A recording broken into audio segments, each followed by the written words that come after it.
Bonjour à tous, ici Mister Cult. Au programme aujourd'hui, vous aimez les sensations fortes, vous allez être servi. Mise en route des turboréacteurs, moteur enclenché, 1, 2 et 3, puissance au maximum, 5, 4, 3, 2,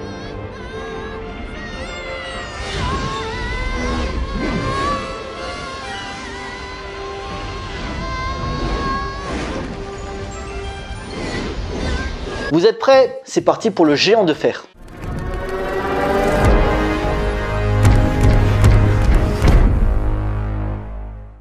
Alors, Le Géant de Fer est un film d'animation américain sorti en 1999 et réalisé par Brad Bird, dont c'est le premier film. Né en 1957 dans le Montana, c'est en ayant visité le parc Walt Disney Studios que le jeune Philip Bradley Bird décide de devenir réalisateur. Il fait par la suite ses études à la California Institute of Art, où il rencontre un certain John Lasseter, futur cofondateur du célèbre studio Pixar. Il commence sa carrière à travers les studios de la Fox, où il met en scène certains épisodes des Simpsons, puis participe à des séries comme Les Rois du Texas ou Histoire Fantastique, tous deux produites par Steven Spielberg. Mais Brad Bird veut voir plus grand et c'est ainsi que Warner l'engage pour réaliser Le Géant de Fer qui va nous intéresser. Largement bien reçu par la critique, le public par contre ne suit pas, nous rapportant à peine 20 millions de dollars de recettes pour un budget avoisinant les 70. Gros gadin. Déçu par cet échec, il signe l'année suivante un contrat chez Pixar lui permettant de mettre en scène différents films d'animation qui seront tous couronnés de succès. Ça commence en 2004, le film de super-héros est alors en plein essor et Brad Bird décide de raconter l'histoire d'une famille au pouvoir surhumain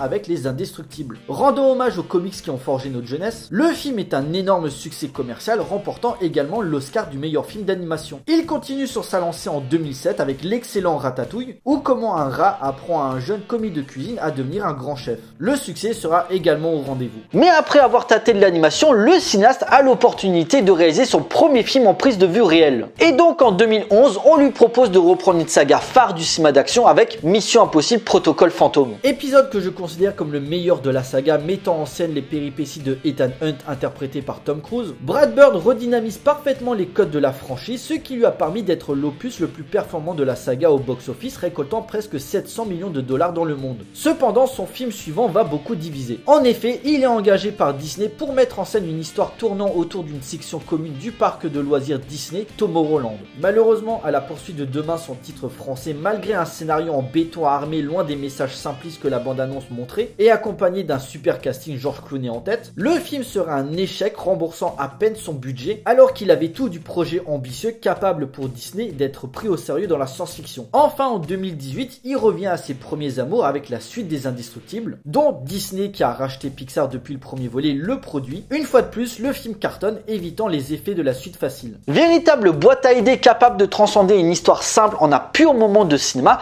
Brad Bird est un cinéaste certes discret, mais dont sa carrière monte petit à petit pour prouver qu'il n'est pas qu'un simple faiseur, il est un vrai conteur d'histoire. Et donc en 1999, cela va se confirmer en utilisant l'animation pour véhiculer de véritables émotions, le tout avec une vraie énergie cartoonesque. Ainsi sortait Le Géant de Fer. L'histoire se passe dans le Maine en 1957. Une entité venant de l'espace s'écrase non loin de la petite bourgade qui est Rockwell. Hogarth Hughes, un jeune garçon vivant avec sa mère, découvre au milieu de la forêt voisine un robot géant. Petit à petit, une amitié va se créer entre ces deux êtres, mais sa présence va attirer l'armée qui va tout faire pour s'en débarrasser. Pur éloge sur la différence et la solidarité, Brad Bird nous propose une œuvre touchante, hybridant une imagerie par ordinateur et l'animation traditionnelle, bien avant que la 3D ne prenne le pouvoir sur l'industrie. Conte moral d'une certaine maturité, mettant en exergue des thèmes universels aussi bien sociaux que politiques, mais dont la puissance évocatrice du passage à l'âge adulte reste émouvante. Adapté de la nouvelle de Ted Hughes, le film devait être à la base une comédie musicale avant de déboucher sur l'œuvre que l'on connaît. En effet, Brad Bird a eu l'idée d'adapter à l'écran cette histoire suite au décès de sa sœur tuée par son mari à l'arme à feu. Du coup, le film s'éloigne du roman par certains aspects pour questionner l'utilité d'une arme à n'être qu'une arme, alors qu'elle pourrait être plus que ça pour protéger les gens auxquels cette chose extraterrestre tient. De fait, Brad Bird soigne autant la forme que le fond, évitant la mièvrerie Disney actuelle pour traiter la mort de manière plus frontale, comme la scène où le cerf se fait tuer par des chasseurs, une charge lourde de sens où nos héros se questionnent sur leur place dans cet univers. Je sais que tu te sens coupable pour le cerf,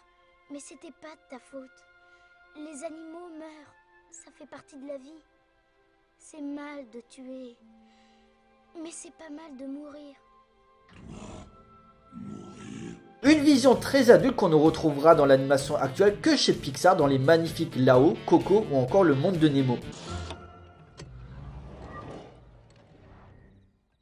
Véritable réussite visuelle s'inspirant de l'image des comics, Superman en tête, le géant de fer réussit à nous émouvoir encore aujourd'hui dans cette amitié entre un enfant et un robot venu de l'espace, où la tonalité très mature prolonge la vision qu'on a de la thématique de l'enfance. Jouant beaucoup sur le non-dit, il charge par sa mise en scène certains aspects lourds de sens en filigrane tout en tapant profondément dans une Amérique à la pensée capitaliste à une époque alors en pleine guerre froide. Une paranoïa où le film met en lumière ce contexte socio-culturel pour mieux la retourner, démontrant l'obstination de prouver sa supériorité sur les autres, catalysant de fait une vision hautaine de l'homme, mais dont la quête du conflit et de la guerre reste vaine. Une absurdité dont le cinéaste en joue, prenant une dimension évocatrice extrêmement forte lors du dernier tiers où la destruction ne doit pas être la solution première. En effet, le robot ayant échoué sur Terre en ayant oublié sa mission de mettre la Terre à feu et à sang, découvre le monde comme un enfant et doit tout réapprendre, mais qui peut se révéler dangereux quand une arme est braquée sur lui sans qu'il puisse se contrôler.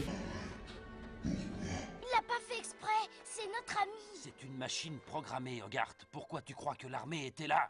C'est une arme, un énorme fusil sur pattes.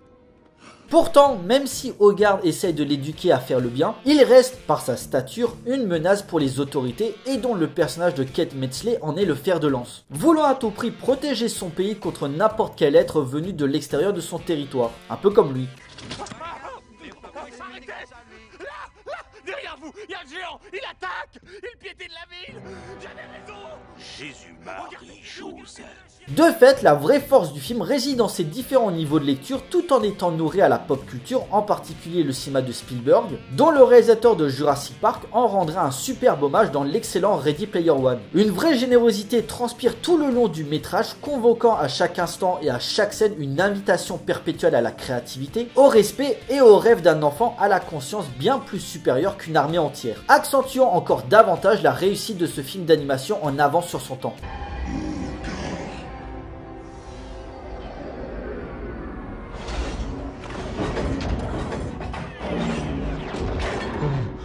T'inquiète pas, on va leur montrer que tu es gentil. Messieurs, dames, il est l'heure de conclure. Injustement boudé à sa sortie, Le Géant de Fer est un film d'animation bien plus mature qu'il n'y paraît, s'inscrivant dans les racines de l'histoire américaine, prouvant que le cinéma d'animation n'est pas réservé qu'aux enfants, au contraire. Il peut convoquer aussi bien les plus jeunes que les adultes avec des messages qui s'adressent à tous, démontrant que ce genre peut pousser plus loin les limites établies par Disney pour proposer une œuvre poétique, personnel mais aussi critique sur notre monde. Une ode à la magie, à l'imaginaire où l'adieu à l'enfance est inévitable pour grandir. Une vision rétro-futuriste que Brad Bird maîtrise avec intelligence, mélancolie et humour. Plaidoyant la bêtise de la violence pour la violence et du mal qu'elle peut engendrer pour un message de paix tout en entretenant l'émotion la plus pure que le langage cinématographique peut véhiculer. Le Géant de Fer est un film culte à découvrir d'urgence.